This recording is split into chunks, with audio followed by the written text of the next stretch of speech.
नमस्कार, मैं मोहन सिंह एमएस वेद और वैदिक विजडम में सेकंड सेशन का विद्यार्थी हूँ। मैं वेदांग में साम तत्व पर चर्चा कर रहा हूँ।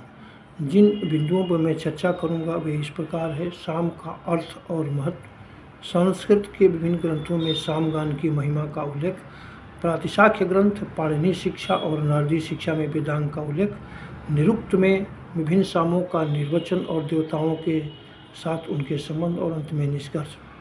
सामवेद के काल तक यह अवधारणा लगभग दृढ़मूल हो चली थी कि संहिता पाठ के बजाय गायन के द्वारा देवताओं को अधिक प्रसन्न किया जा सकता है। इसलिए सामगान के ऋत्विज उद्गाथा के लिए ही सामगान के ऋचाओं का संग्रह किया गया।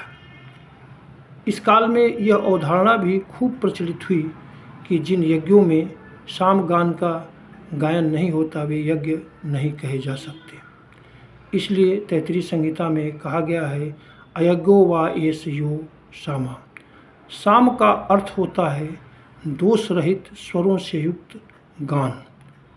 आचार्य सायण सामवेद भाष्य भूमिका में लिखते हैं कि साम उस वाच्य अथवा गान को कहा जाता है जो ऋगाक्षरों पर पृष्ठादि सप्त स्वरों द्वारा गाए जाते हैं।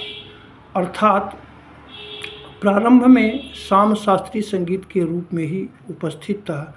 इसलिए ऋग का साम गान में वही महत्व है जो शास्त्रीय संगीत में वंदिशों का है।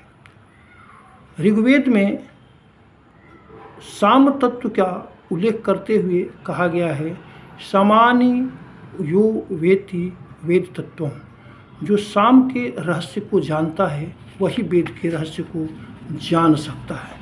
यही नहीं, जो जागरूक है, क्रियाशील है, उसे ही साम तत्व प्राप्त होता है। इसलिए कहा गया है, यो जागार तम सामानि यन्ति। भागवत पुराण में सामगान की महिमा का उल्लेख करते हुए कहा गया है कि यम ब्रह्मा वरुणेन्द्र रुद्र मरुत स्तवन्तु दिव्यैः स्तवैः वेदैः सामपदक्रमोपनिषदैः गायन्ति सामगा यस्यान्तं न विदुः सुरासुरगणा देवाय तस्मै नमो नमः। भगवत गीता में भगवान कृष्ण स्वयं कहते हैं कि वेदानां साम वेदोस्मि, देवानां अस्मि वासवः, इंद्रियाणां मनश्चास्मि, भूतानां अस्मि चेतना।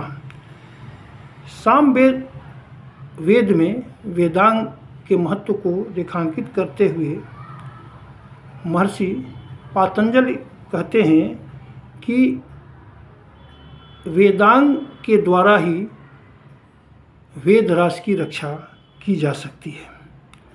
वेदांग के अलावा प्रातिशाख्य ग्रंथ, पाणिनि शिक्षा और नारदी शिक्षा में भी सामों के प्राकृतिक उद्भव का उल्लेख किया गया है। प्रातिशाख्य ग्रंथ हमें बताते हैं कि साम गान केवल शब्द संरचना भर नहीं है, बल्कि साम स्वर, मात्रा, लय और छंदों का विज्ञान है। 3 ऋचाओं पर आवृत्तिपूर्वक जो गान किया जाता है, वैदिक परिभाषा में उसे स्तोभ कहा जाता है। स्वर विस्तार के साथ स्तोभों का उपयोग करने से सामगान के में कलात्मक सौंदर्य की वृद्धि होती है और इस प्रकार स्तोभों पर आधारित 32 साम हमें प्राप्त होते हैं। पाणिनि शिक्षा से हमें ज्ञात होता है कि जो मंत्र स्वर अथवा वर्ण से हीन होते हैं, गलत तरीके से प्रयुक्त किए जाते हैं, उससे अभिष्ट की प्राप्ति तो नहीं होती, बल्कि वे बाग ब्रज बनकर स्वयं यजमान का ही नाश कर देते हैं। पाणिनि शिक्षा में पुरुष के विभिन्न अंगों से वेदांगों के उद्भव का उल्लेख भी हमें प्राप्त होता है। कहा गया है, छंदः पादौ तु वेदस्य, हस्तौ कल्पोत्थ पठ्येत्, ज्योतिषां मैनं चक्षु निरुक्तं श्रोतमुच्यते, शिक्षा घ्राणं तु वेदस्य, मुखं व्याकरणं स्मृतं, तस्मात् सांगम धित्तैव ब्रह्मलोके महीयते। नारदी शिक्षा से हमें ज्ञात होता है कि साम स्वरों को प्राकृतिक ध्वनियों और वाद्य स्वरों से गहरा संबंध रहा है।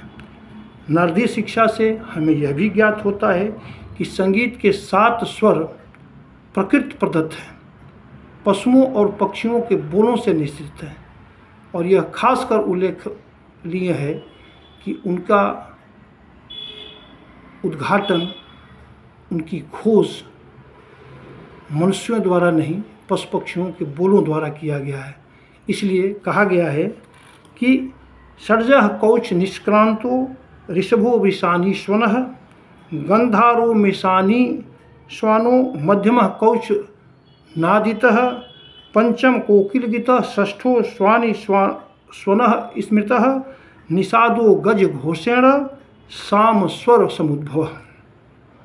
निरुक्त में यास्क ने विभिन्न सामों का निर्वचन किया है और उनका विभिन्न देवताओं के साथ संबंध का भी उल्लेख किया है।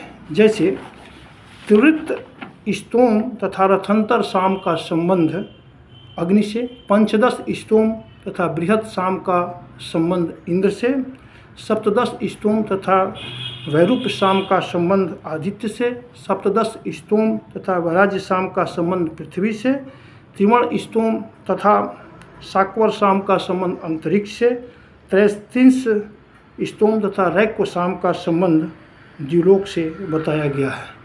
निष्कर्ष में हम यह कह सकते हैं कि सामगान की पाठ पद्धति और स्वर नियमन से भारतीय शास्त्रीय संगीत का विकास हुआ है।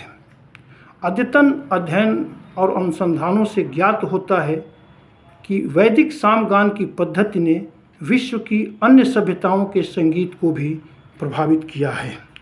हमारे वैदिक ऋषि साम गान के शुद्ध उच्चारण और स्वर विन्यास के प्रति कितने जागरूक थे, इसका एक सुंदर उदाहरण हमें पातंजल के महाभाष्य में मिलता है। कहा गया है, उदात्तस्य स्थाने अनुदातम ब्रू ते खंडिकोपाध्याय तस्मै शिष्याय च पेटिकाम ददाति। इस प्रकार हम देखते हैं कि वेदांग में साम तत्व और सामगान का व्यापक और शाश्वत महत्व है। नमस्कार, धन्यवाद।